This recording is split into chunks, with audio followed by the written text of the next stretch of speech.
Toto Wolff s'attend à ce que la saison 2025 soit différente. Eh ben, moi aussi, je pense que ça va être différent, ça va être plus serré. Je suppose que la plupart des équipes vont choisir un point assez précoce de transition de la plupart des ressources vers la nouvelle voiture 2026. Mais nous parlons de quelques mois de haut et de bas. Je pense que tout va se mettre en place lors des premières courses et je suis pas sûr que nous verrons beaucoup de mises à niveau après l'été. Je suis toujours stimulé parce que nous avons beaucoup de chance de travailler dans cet environnement, dans ce sport, d'avoir l'honnêteté du chronomètre et en même temps d'être à la croisée des chemins entre le sport et les affaires. De faire partie d'un sport mondial, si ce n'est le plus grand sport en pleine croissance.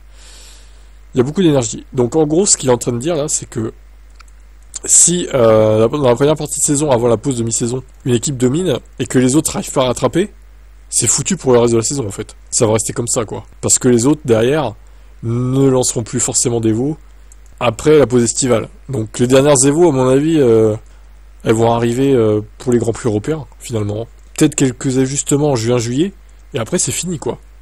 Donc j'espère vraiment que ça va être serré toute la saison et que ça sera pas juste serré, on va dire la première partie de saison.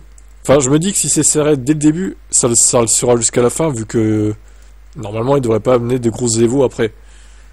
J'espère juste qu'une équipe genre autrichienne par exemple ne dominera pas comme en 2024 quoi, au début de saison. Parce que là, pour les rattraper après, ça va être compliqué quoi. Bon, écoutez, on verra bien. Ne tirons pas de conclusion hâtive, on va dire. Mais c'est sûr que là, ça sera un peu différent de 2024 quoi. 2024, ils ont bossé jusqu'à la fin. Ciao.